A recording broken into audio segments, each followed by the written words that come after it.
Decline of traditional dominance, decline of traditional dominance. अब अगर हम changing political landscape in Bangladesh की बात करें तो we are seeing a decline of traditional dominance. So the zero sum politics that defined the rivalry between the Bangladesh Awami League and the Bangladesh Nationalist Party for 30 years has been disrupted. So the zero sum politics जो 30 साल से था बांग्लादेश में, the zero sum politics between the Bangladesh Awami League and the Bangladesh Nationalist Party, it has been disrupted because of the collapse of the Bangladesh Awami League. Bangladesh Awami League बिल्कुल अब तो ban हो गई है. Interim government led by doctor Mohammad Yunus, they banned the Bangladesh Awami League. तो 30 साल से जो जीरो सम पॉलिटिक्स चल रही थी, जिसके तहत देर वाज अ डियोपोलिक डायनेस्टी, जहाँ पे दो मेन प्लेयर्स थे बांग्लादेश की पॉलिटिकल लैंडस्केप में. सिर्फ दो मेन प्लेयर्स थे, Bangladesh Awami league and Bangladesh nationalist party. ये दो पॉलिटिकल पार्टीज के बीच में राइवलरी थी. अब बांग्लादेश आवामी लीग पे बैन लग गया है, एंड जिसकी वजह से ये जो जीरो सम पॉलिटिक्स था, ये पूरी तरीके से डिसरप्ट हो चुका है. So now there is a Awami league vacuum in Bangladesh. So now there is a Awami league vacuum in Bangladesh. तो शेख हसीना को बांग्लादेश छोड़ के भागना पड़ा ऑन 5 अगस्त 2024. एंड उसके बाद इंटरिम सरकार बनी एंड उन्होंने 2025 में आवामी लीग पॉलिटिकल पार्टी पे बैन लगा दिया. एंड जिसकी वजह से, उस बैन की वजह से a massive political space got opened up. क्योंकि एक बहुत बड़ा वैक्यूम क्रिएट हो गया, क्योंकि आवामी लीग एक बहुत बड़ी पॉलिटिकल पार्टी थी जिसने 15 साल तक राज किया बांग्लादेश में.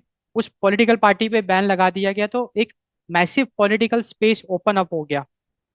a massive political space got opened up, and definitely BNP ने भी इस स्पेस को फिल करने का पूरा प्रयास किया, Bangladesh nationalist party.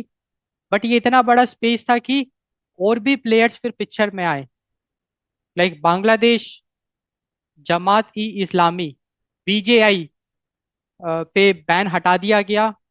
Supreme court of Bangladesh ने रजिस्ट्रेशन को रिस्टोर कर लिया, जिसके तहत बीजीआई को टिकट मिल गई. 2026 का जो बांग्लादेश जनरल इलेक्शंस हुआ था, वहां पे बीजेआई ने इलेक्शन लड़ा था, वहां पे बीजेआई ने इलेक्शन लड़ा था. तो ये जो मैसिव पॉलिटिकल स्पेस था, it was filled up by small small players. Like BJI ने 10 और पॉलिटिकल पार्टीज के साथ मिलके एक अलायंस बनाया, 11 पार्टी का एक अलायंस बनाया. एंड ये इन लोगों ने मिलके इलेक्शंस लड़ा. And that is what the third force emergencies. तो अब बांग्लादेश में बीएनपी के अलावा we are also seeing the emergence of the third force. तो 2026 का जो बांग्लादेश का जनरल इलेक्शन हुआ, there we saw the emergence of third force, wherein we saw Jamaat led alliance. तो BJI led 11 party alliance. And उस 11 पार्टी अलायंस में NCP का भी बहुत बड़ा रोल था, National Citizen Party which is like the Gen Z led party. And 2026 का जो जनरल इलेक्शंस था बांग्लादेश में, it proved that now the Bangladesh is having a multipolar parliamentary system. So Bangladesh is moving toward a multipolar parliamentary system, जहाँ पे कि Bangladesh parliament की अगर हम बात करें तो वहाँ पे डेफिनेटली बांग्लादेश नेशनलिस्ट पार्टी ने सरकार बनाई है.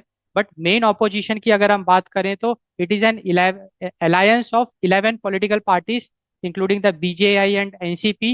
एंड उन्होंने भी काफ़ी सीट्स हासिल करी है in the parliament of Bangladesh. So now in Bangladesh we can see multipolar parliamentary system, which is a very significant change in the political landscape in Bangladesh.